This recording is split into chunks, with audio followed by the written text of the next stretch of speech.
Bertemu kembali di program podcast Cakap-Cakap Prosumo TV. Dalam kesempatan ini kita kehadiran tamu istimewa. Dalam podcast kami yang dulu yang sudah viral, kami menghadirkan bertemu dan bercakap-cakap dengan Datuk Samsul Arifin, mantan Gubernur Sumatera Utara. Dari situ setelah viral banyak permintaan. Selain Pak Datuk, siapa yang mau ditampilkan di podcast kita? Atas permintaan itu kami menghadirkan sosok yang tak lain dan tak bukan lebih dekat dengan sosok Datuk Samsul Arifin. Beliau adalah Ibu Baby Arbiana, lengkapnya Insinyur Hajah Baby Arbiana STMM. Terima kasih kedatangannya Kak, manggil Kak Baby aja ya. Iyalah Bang, lebih enak manggil Kak Baby aja. Terima kasih sama-sama udah diundang Kak juga. Baby ini sama dengan sosok Datuk, lucunya, tapi yang pasti lebih cantik lah dari Datuk ya. Apa kabar Kak? Kalau kabarnya alhamdulillah baik Bang, Baik. sehat. Saya dengar kabarnya mau jadi calon gubernur ya kayaknya. Oh enggak Bang, waduh jadi gubernur mimpi aja enggak? belum mimpi. Karena saya dengar enggak. Enggak. Mungkin itu suara burung yang lewat aja. Oh iya gitu ya. Jangan, karena sekarang suara burung pun di tahun politik ini Kak, didengar, berarti sangat berarti. Ya. Enggak, belum Bang, belum. Selama ini kan orang belum tahu banyak soal Kak Baby ini. Aktivitas di Medan ya Kak, di Jakarta atau di Medan atau di mana, di tempat lain ya? Saya sebenarnya nggak pernah jadi orang Medan Bang. Oh ya? Iya, saya dari lahir sampai SMA itu saya di Pangkalan Brandan. Pangkalan Brandan, oke. Di Kabupaten Langkat, di Sumatera Utara. Setelah SMA saya merantau. Sekolah S1 di Jakarta. Terus melanjutkan lagi, sekolah lagi S2 di UGM di Jogja. Kemudian saya sempat bekerja. Kemudian saya menikah. Setelah menikah saya pindah ke Jakarta. Jadi saya mulai pindah sebenarnya saya mulai di Jakarta itu tahun 94 ya. Setelah saya selesai SMA. Jadi orang banyak tahu mungkin nama Baby tapi nggak pernah ketemu Baby. Iya, termasuk saya. Oh iya gitu ya Bang ya. Sering dengar nama Baby, putrinya ya, Pak Datuk Samsul, tapi nggak pernah tahu orangnya. Iya, banyak yang begitu Bang, dan banyak kejadian lucu. Pernah satu kali saya mau pulang ke Medan nih. Jadi di sebelah saya ada orang yang sama-sama mengantri. Dia nanya, mau pulang kampung Kak? Oh iya, saya bilang. Terus dia jawab, oh iya, di mana kampungnya? Saya bilang saya dari Langkat, saya orang kampung Brandan. Oh dia bilang, oh saya punya bapak angkat, orang Pangkalan Brandan. Biasanya kalau disebutkan namanya orang kenal. Oh siapa Kak? Saya tanya. Namanya Pak Samsul. Saya bilang, oh itu kebetulan bapak kandung saya. Pergi kakak terus. Itu kejadian nyata itu ya Kak ya? Kejadian nyata Bang, betul itu kejadiannya. Berarti dia selama ini nggak kenal kakak berarti Nggak ya? kenal, jadi orang, makanya saya selalu memperkenalkan diri itu biasanya Baby Arbiana, putri kandung Samsul Arifin. Karena putri Pak Samsul ini banyak kali, anak angkatnya banyak kali Bang. Oh iya ya, bersebar di Sumatera Utara kayaknya.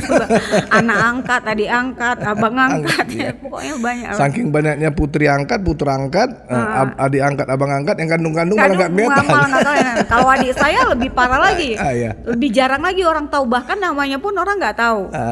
Gitu. Jadi Iya. kami alhamdulillah sebenarnya 3 bersaudara. Adik saya yang paling kecil itu berpulang terlebih dahulu. Iya. Sekarang kami tinggallah berdua. Ya, oh gitu 2 orang ya. perempuan. Jadi selama ini memang aktivitas ada di luar apa ya, di luar Medan ya. Di luar kayaknya. Medan, tapi Iya. kebetulan saya punya usaha di sini, sehingga dalam satu bulan itu saya minimal sekali saya pulang ke Medan. Minimal sekali sebulan balik ke Medan Ke lah ya. Medan. Jadi keluarga dari sana Kak ya? Keluarga di Jakarta, Di Jakarta, anak-anak semua, anak-anak. suami. Anak ada berapa, semua. Kak? 2 aja Bang. 2 ya? Cukup. Oh iya cukup. Sesuai dengan anjuran pemerintah ya. Iya betul. Udah pada gede-gede kali ya kuliah ya? Udah. Yang satu sudah sekarang semester 3, yang satu baru masuk kemarin. Alhamdulillah dia keterima di UI. Oh iya, mantap ya. Salah satu universitas paling top di Indonesia. Iya. Niru. Kebetulan dia bukan cuma UI ya, dia alhamdulillah keterima, kebahagiaan orang tuanya ya Bang, keterima di 3 universitas, UI, NTU, dan Monash University. Oh ya, di Ya, luar NTU di luar. dan Monash. Tapi dia harus ambil UI karena kalau dia nggak ngambil UI nanti UI tidak boleh lagi mengirimkan siswa berprestasi sekolahnya sekolah SMA-nya tidak boleh mengirimkan siswa berprestasi untuk dilanjutkan. Iya. Dia jalur prestasi, Bang. Oh, jalur prestasi. Nanti kasihan sekolahnya di blacklist ya. Di blacklist. Oh iya. Jadi, terpaksa dikorbankan lah NTU sama Monas ini ya. Padahal sebenarnya dia lebih cenderung dia ke NTU. Oh gitu ya. Sebenarnya, tapi ya karena sudah kita buat agreement dari awal ya. Pintar-pintar ya keluarga Datuk Samsul ya. Pintar lain sama pintar-pintar. Ada lagi lebih Bukan lainnya. Pintar-pintaran, pintar. Iya, pintar lain lagi artinya kan. Jadi lainnya lagi. Artinya apa itu pintar-pintar? Ya, pintar-pintar meniti buih. Oh, pintar-pintar meniti buih ya. Contohnya begitu kan. Iya. Kalau pintar-pintaran macam awak nih lah, pintar-pintaran. Enggak juga lah. Soal pintar-pintar ini, saya dengar-dengar udah mau terjun ke politik, Bu Baby, Kak Baby ini. Itulah Bang. Jadi dulu saya kebetulan apa yang bikin apa triggernya nih kira-kira? Triggernya ini ceritanya agak panjang, nggak apa-apa ya Bang. Nggak apa-apa, cerita aja. Kita cerita ya. Jadi kebetulan saya lebih banyak sebenarnya dibesarkan oleh kakek saya. Saya tinggal di Pangkalan Brandan itu SMP. Bapak sudah Pak Samsul sudah pindah ke Medan. Saya nggak dikasih pindah sama kakek saya. Kakek saya tuh kebetulan veteran angkatan 45. Jadi dia kebetulan dulunya orang PNI, Partai Nasional Indonesia, dan dialah yang banyak memberikan idealisme pandangan politik kepada saya. Ada satu filosofi dia katanya nanti akan tiba masanya tapi belum tiba waktunya. Tapi nanti setelah itu akan tiba masanya, tiba waktunya, belum gilirannya. Setelah itu nanti akan ada masanya, tiba waktunya, inilah gilirannya. Jadi Bang, sekarang saya kayaknya udah di fase yang ketiga. Jadi setelah saya menganalisa Indonesia ini harus berubah. Siapa yang bisa merubah Indonesia? Saya pikir rakyatnya. Bukan orang-orang yang di atas, karena kalau rakyatnya sudah baik, sudah pasti negaranya baik. Tapi kalau negaranya tidak mungkin baik kalau rakyatnya tidak baik. Sebagai contoh aja Singapura. Bagaimana mereka bisa begitu? Karena memang rakyatnya udah disiplin duluan, sudah mengikuti aturan duluan gitu. Pemerintahnya tinggal enak aja. Jadi saya pikir ya saya dengan doa, dengan dorongan dan banyak orang ya yang meminta, akhirnya saya putuskan oke, tahun ini inilah yang seperti yang kata kakek saya, tiba gilirannya ya. Tiba gilirannya. Padahal sebenarnya kalau dilihat-lihat kan Datuk Samsul kan kampiun politik Sumatera Utara ya kan. Harusnya kan Kak Bibi dari dulu kan harus terjun ya. Ya itu. Karena selain yang kita bicarakan tadi kan udah banyak anak angkatnya juga yang sukses ini kan. Sangat banyak ya kan. Nah, ini malah anak kandung belakangan. Anak kandung belakangan. Jadi mungkin gini Bang, biasanya kartu sat keluar kan terakhir. Oh iya, mantap. Kartu sat kan biasanya keluar terakhir tuh Bang gitu. Jadi mungkin ini satnya yang dikeluarkan. Iya. Jadi banyak. Kalau di rumah itu gimana dengan Datuk? Banyak cerita politik kebangsaan atau gimana sih? Suasana di rumah? Kalau kita suasana di rumah itu Bang kekeluargaan. Sampai pintu dia Samsul Arifin punya orang. Begitu masuk dia ke dalam rumah namanya Babah. Oh, namanya Babah ya. Namanya Babah. Jadi kita diskusi banyak hal tentang apa aja? Tentang kehidupan, tentang politik, tentang Indonesia, tentang perekonomian. Terus anak-anak, perempuan, bagaimana banyak. Tapi saya lebih banyak lagi menerima ide itu sebenarnya awalnya dari kakek. Karena beliau tuh menurut saya sangat idealisme ya. Pernah satu kali saya tanyakan sama dia. Dia kan waktu itu berperang mengungsi. Saya bilang kenapa kakek mau mengungsi? Padahal di zaman itu dia aman-aman saja karena keluarganya waktu itu menjadi penyuplai untuk Jepang dan atau Belanda, saya nggak tahu lah. Artinya mereka kalau nggak mengungsi pun mereka aman. Jadi dia bilang sama saya katanya orang yang dijajah itu katanya menyakitkan sekali. Jadi katanya jangankan harta, nyawa pun dia korbankan untuk kemerdekaan ini. Dari situ saya seperti tertampar Bang, seperti tertampar. Kalau seorang kakek saya zaman dulu yang kehidupannya masih susah Bang, lampu aja susah gitu, mau memikirkan negara, mau berbuat untuk orang lain, gak usah negara lah ya, kita kayaknya bahasanya terlalu tinggi kalau negara. Kenapa kita yang anak muda udah disekolahin, udah fasilitasnya sudah lebih maju, tidak mau berbuat sedikit saja untuk orang lain, paling enggak untuk lingkungan kita, untuk daerah kita. Karena dulu kakek saya pernah bilang sama saya, pergilah sekolah kemanapun, tapi satu hari nanti baliklah ke kampung halaman, buatlah sesuatu di sini. Seperti itu, Bang. Jiwa patriotik itu udah tertanam ya dari kakek ya. Kakek yang lebih menanamkan Lebih itu, menanam ya. lebih menanamkan itu. Makanya kata bapak saya orangnya disebutnya ekstremis. Kenapa ekstremis, Kak? Karena saya orangnya cuma bisa hitam dan putih aja, Bang. Kalau di area abu-abu masih mau belajar ini. Iya. Masih mau belajar ini gitu. Kalau dalam politik mesti pintar meniti bui juga, Ya, Pak. Tapi jangan kehilangan pintar-pintar. jangan pintar-pintar. Harus pintar-pintar. Harus jangan terlalu ini juga ya kan. Iya. Kaku juga Kaku kabarnya. juga, Iya, nggak bisa di alam sekarang ini nggak bisa, Bang. Iya. Sedangkan jenis kelamin aja sekarang boleh pilih ya, nggak cuma 2 ya kan. Jadi Kalau itu dilarang lah, Kak. dilarang ya, Kak ya. Kalau di negara kita masih dilarang, kalau di negara Luar lain kan ya. udah enggak. Itu udah terlalu liberal. Liberal ya, betul. Kak Bibi, yang menjadi pertanyaan banyak orang kan, Dato dedengkotnya Golkar. Kak Bibi kok bisa maju dari partai PDIP? Jadi Bang, pertama saya karena mungkin dari kakek saya ini PNI sejati, Bang. Oh iya ya. Dari beliau. Dan saya menganalisa PDIP ini, saya melihat PDIP ini makin lama makin jelas mereka tuh partai kader. Nggak tiba-tiba, nggak ujuk-ujuk gitu kan. Dan saya lihat mereka konsisten. Dan mereka juga sesama mereka gitu ya, sesama mereka itu loyalitasnya itu kencang, erat gitu. Iya. Saya melihat Golkar yang saya kenal dulu sama Golkar yang saya kenal sekarang itu berbeda.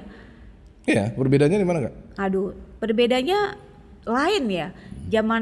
Apalagi zaman Orde Baru itu kan bapak saya itu kan Golkar itu menitibui dia dari bawah dia, dari ketua kecamatan, ketua ini, ketua itu gitu. Itu berbeda lah dengan Golkar yang sekarang, dan visi saya lihat juga berbeda dengan visi yang dipunyai oleh partai Golkar sekarang ini. Akhirnya saya memutuskan untuk diajak dan saya memutuskan untuk memilih PDIP sebagai jalur saya. Pasti udah banyak lah ya tawaran-tawaran dari partai yang lain ya selain ini ya. Banyak Bang. Banyak lah ya. Banyak dan saya yakin banyak lah. Banyak dan sudah lama gitu. Udah lama ya. Udah lama dari dulu, tapi saya waktu itu seperti yang kata kakek saya, fase ketiganya belum nyampe ya. Fase tiganya belum nyampe. Belum perlu dikeluarkan kartu asnya. Iya.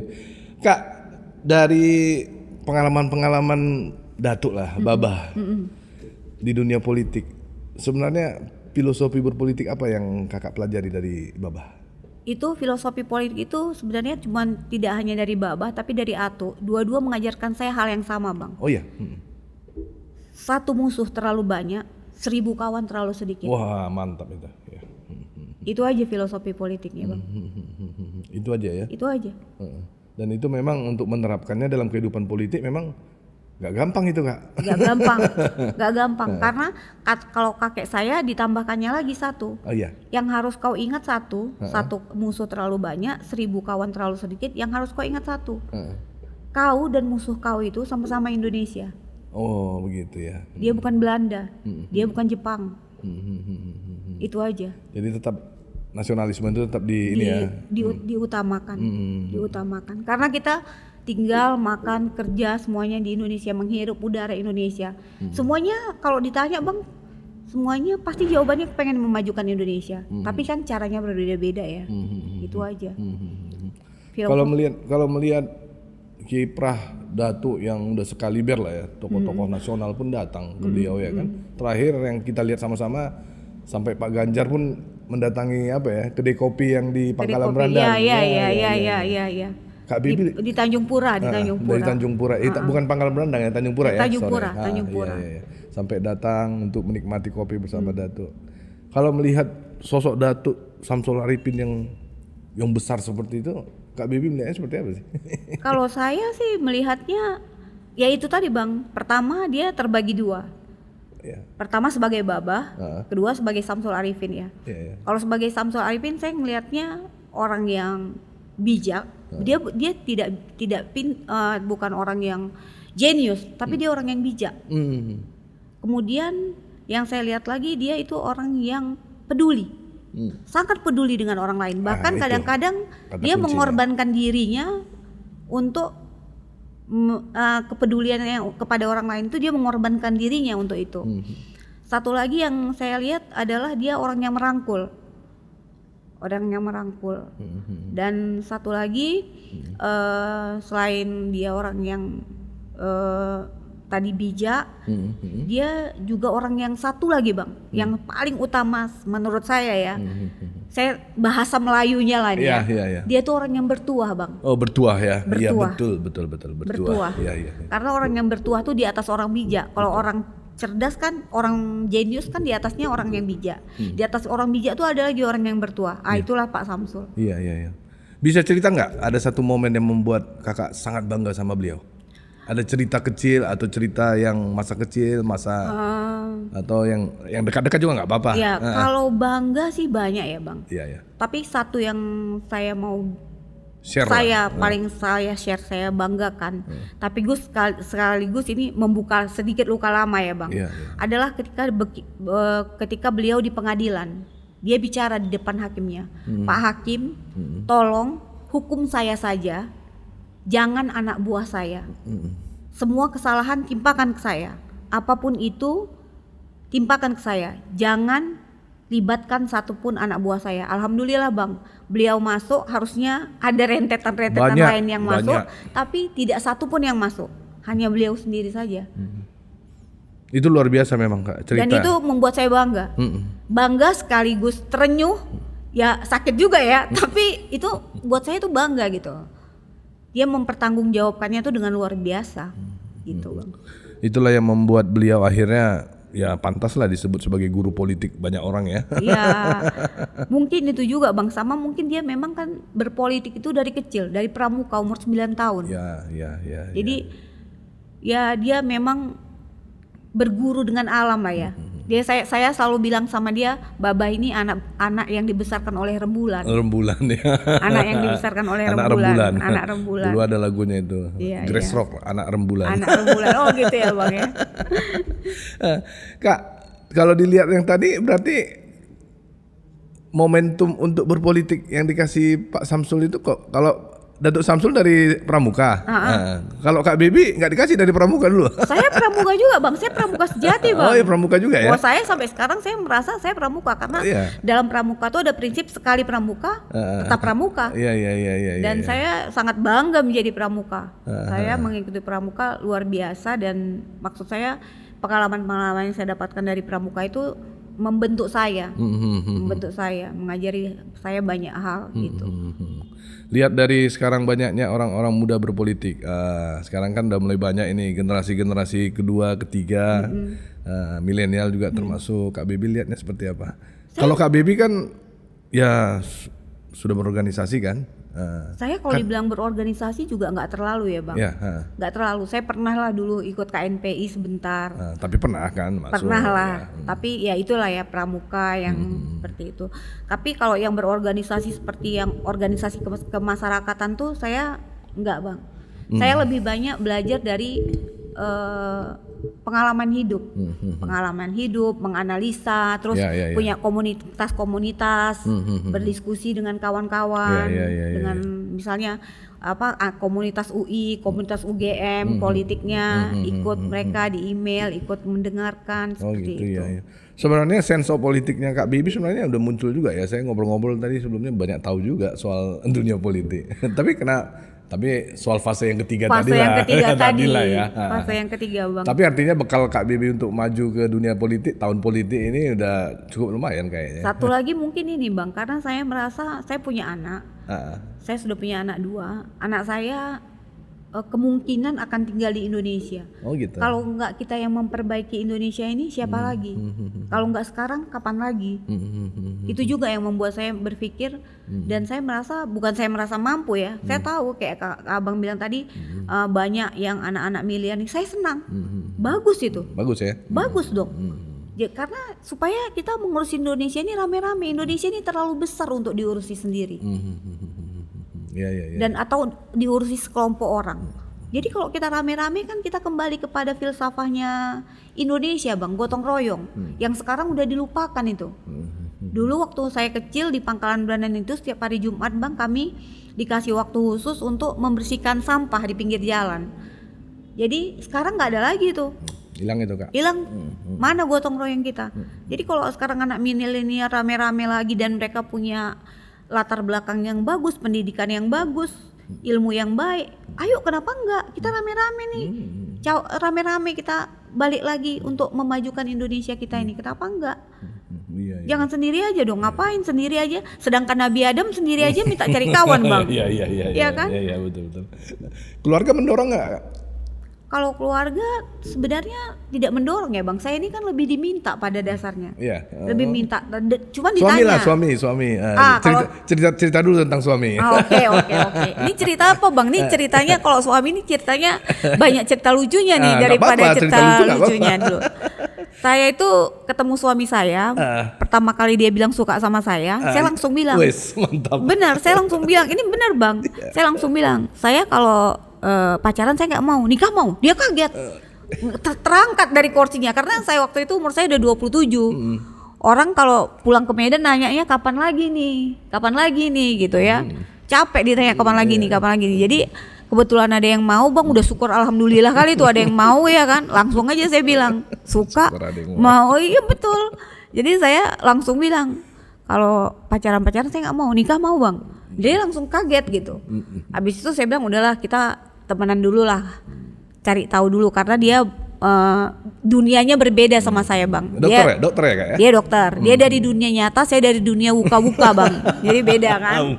Jadi dari dunia wuka-wuka. Jadi saya bilang kenal dulu. Saya bukan kayak perempuan biasa, bukan perempuan yang lembut, bukan perempuan yang seperti itu. Saya tuh banyak hal yang nggak baiknya lah daripada baiknya. Jadi saya bilang kenal aja dulu.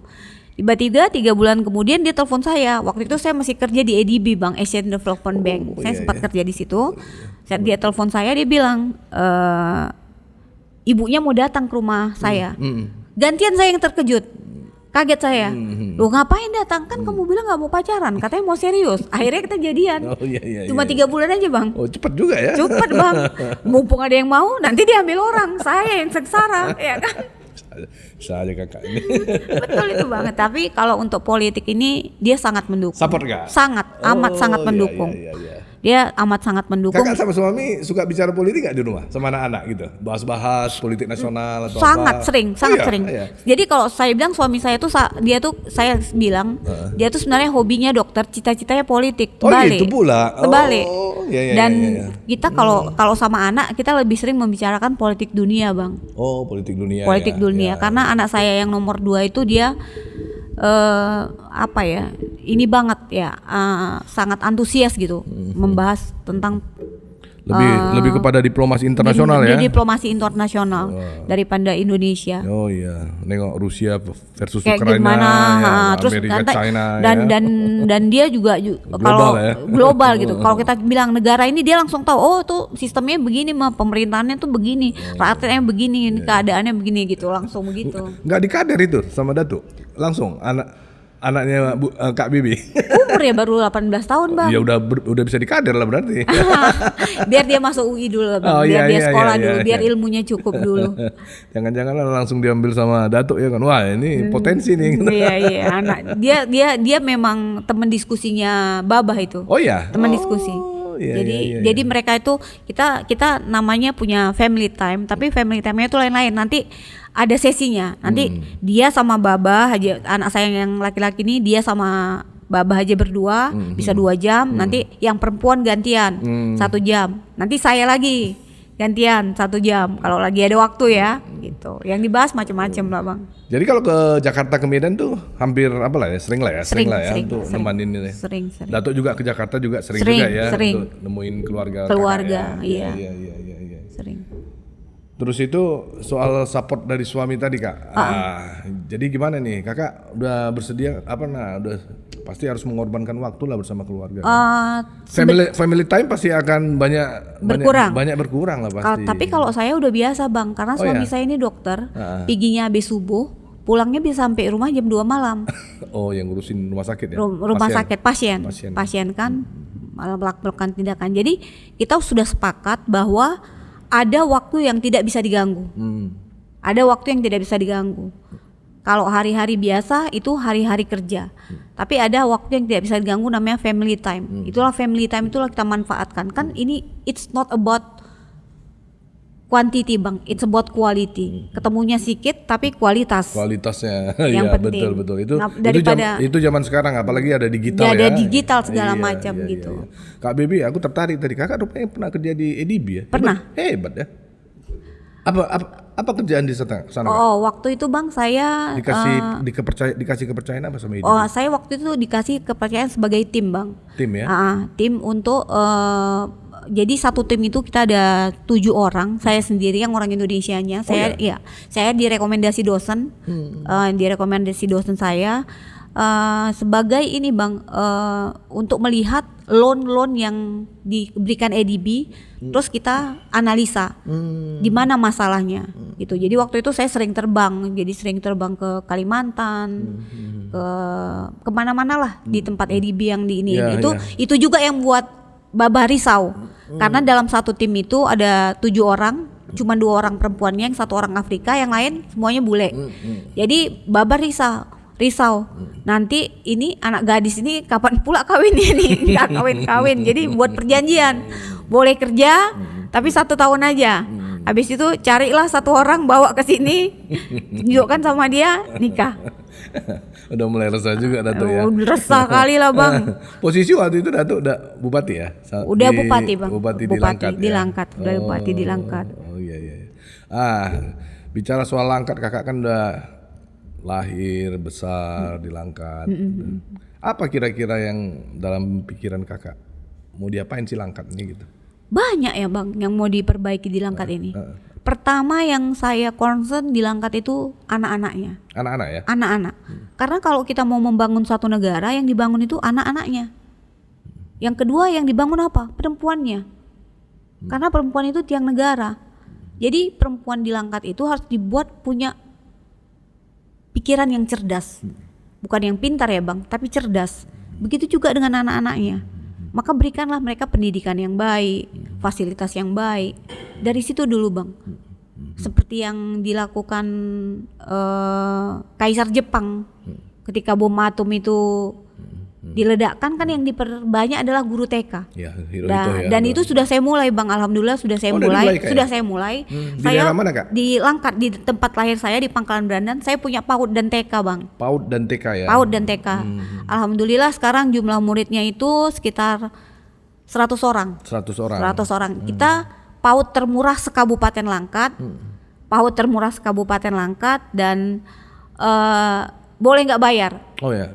Boleh nggak bayar. Bagi yang nggak mampu gratis. Boleh nggak gratis. Tapi dengan catatan mereka harus nanti memberikan misalnya hafalan ini, karena kebetulan PAUD dan TK-nya itu PAUD dan TK Islam bang. Jadi ada gantinya itu adalah dengan hafalan bayarannya, gitu.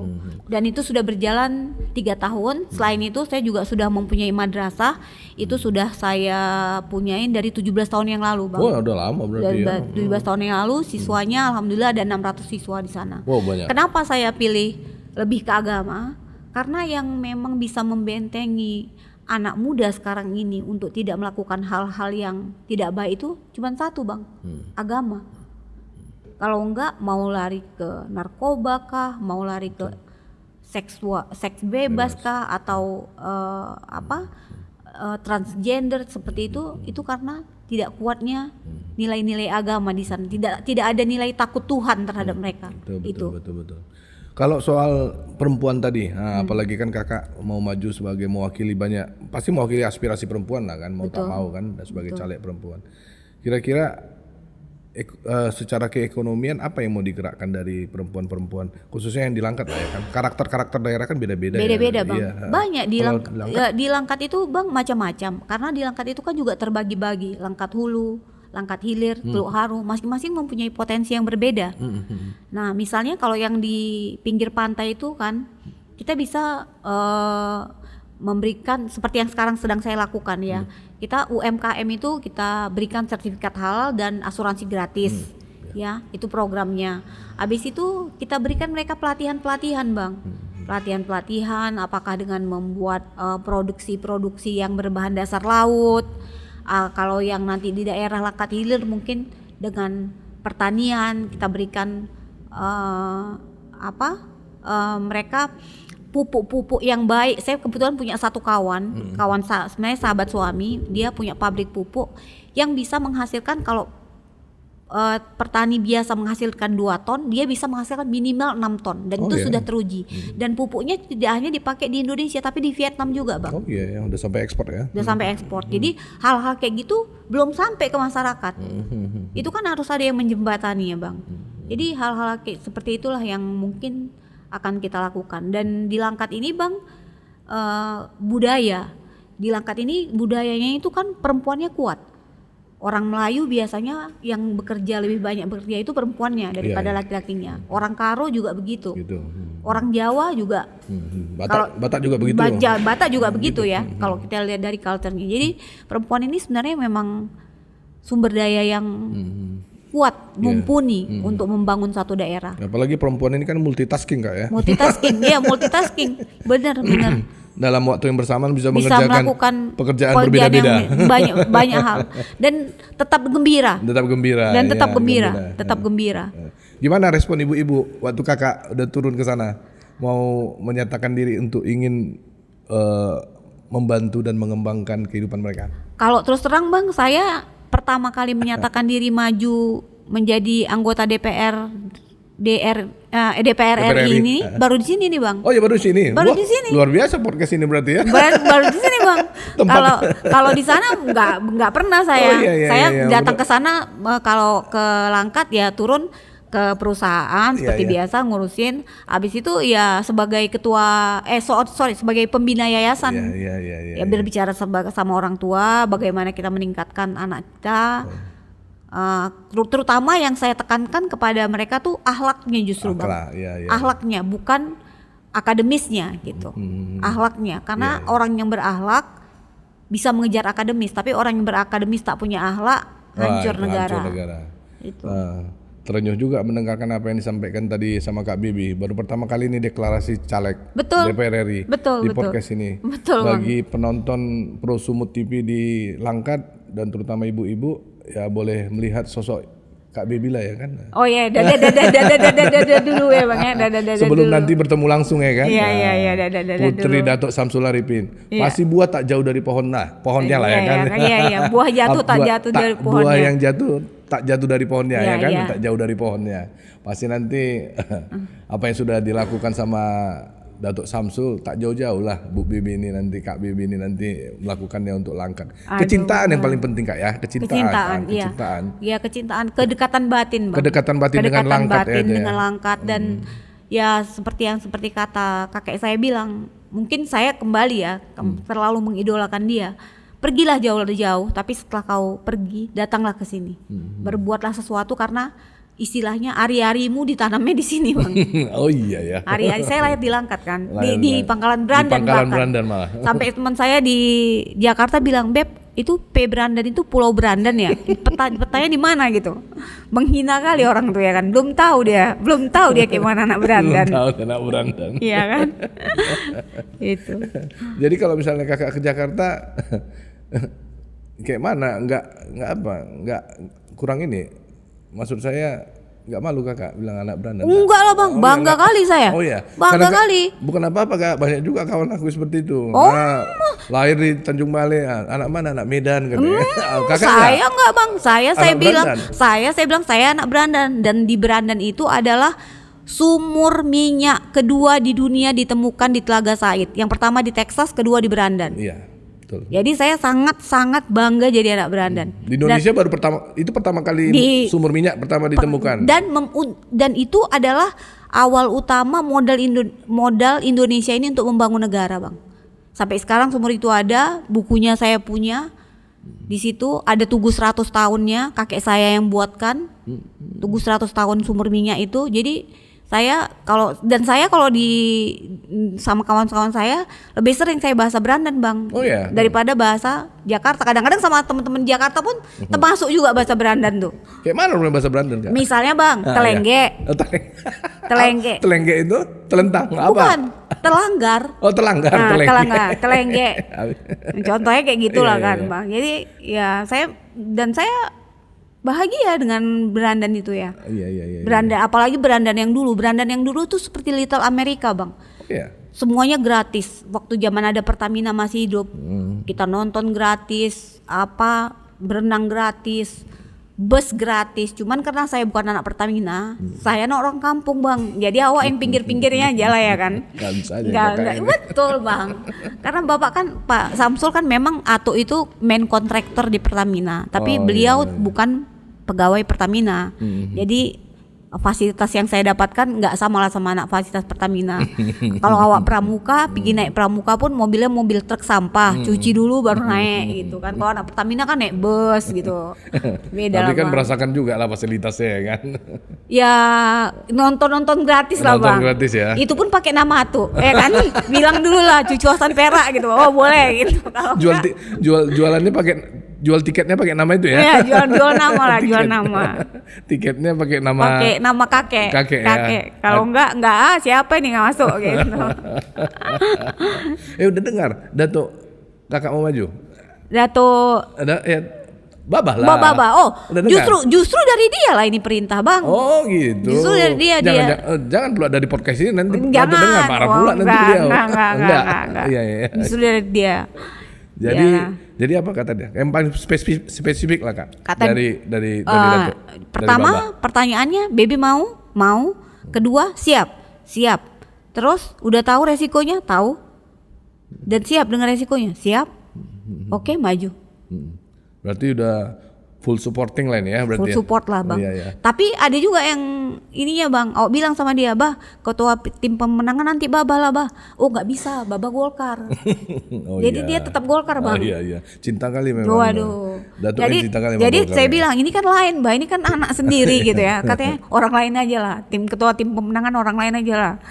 Jadi saya bilang, jadi percuma aja lah awak anak kandung Samsul Arifin ya kan. Kalau ketua pemenangan pun bukan Samsul Arifin, tahu aja dia. Tenang aja lah Kak. Kalau Datuk udah bicara kayak gitu pasti hanya cakap aja jadi. Cakap-cakap aja, ece aja. Oke, terakhir Kak. 3 kata untuk menggambarkan Samsul Arifin. 1, bijaksana. Oke. 2, lucu. Lucu. Ketiga. Yang ketiga, peduli. Wah. 3 ini jarang itu masuk dalam satu orang ya. Nggak tahu lah, Bang ya. Tapi itu yang saya rasakan ya. Iya. Itu yang saya rasakan. Bijak, lucu dan peduli ya. Peduli. Ada orang yang bijak nggak lucu. Nggak lucu. Ada orang yang lucu tapi nggak Nggak bijak. Ada yang peduli tapi tak Tapi lucu. tak lucu. Memang luar biasa. Iya. Mudah-mudahan 3 kata itu semakin hari ada semakin tertanam di si Kak Baby ya. Iya, mudah-mudahan, Bang. Tapi mungkin saya bijaknya harus belajar lebih banyak lagi, Bang. Ya kalau bijak kan setiap orang pasti belajar dengan umur ya Kak ya. Iya. Mudah-mudahan. Tapi kalau lucu mungkin ya boleh lah, Bang. Boleh lah. Saya yang mau saya tiru nomor 1 lucunya justru, Bang. Lucunya. Berarti di lingkungan komunitas kakak udah tergolong lucu ya? Di antara teman-teman saya kayaknya emang lucu-lucu semua, Bang. Lucu-lucu semua. Ya? Lucu-lucu semua. jadi bawaannya jadi lucu aja ya. Lucu aja gitu. Oke. Hidup ini apalagi lah, Bang, kalau nggak dibawa ketawa ya kan. Iya betul Kak. Yang ketiga Kak, peduli. Gimana Kakak mengimplementasikannya? Itulah, Bang. Konsentrasi saya, kepedulian saya memang terhadap anak-anak dan ibu-ibu. Itu yang menjadi kepedulian saya. Apa yang bisa saya buat, apa yang bisa saya lakukan untuk membuat kualitas anak-anak dan ibu-ibu ini ke depan akan lebih baik untuk Indonesia ini, itu, Bang. Oke, terima kasih Kak Bibi atas kedatangannya. Kami luar biasa mendapatkan salah seorang caleg yang di tengah podcast studio ini sudah mendeklarasikan untuk menjadi caleg, malah orang lain belum tahu. Iya, tapi pilihan belum tahu. Tapi saya belum tahu. Makasih ya Kak. Iya, nanti, sama-sama. nanti kita bercakap-cakap lagi Betul. di episode yang lain. Masih nanti Kakak setelah turun ke lapangan, bertemu dengan banyak orang, Iya. masih banyak lah cerita yang bisa dibawa lagi ke studio ini. Dan cerita yang lucu-lucu ya. Kan lucu-lucu ya. Makasih ya Kak ya. Sama-sama Mas. Sukses selalu dalam perjuangannya ke depan. Ya, mohon doanya Mas. Oke, Terima kasih. amin.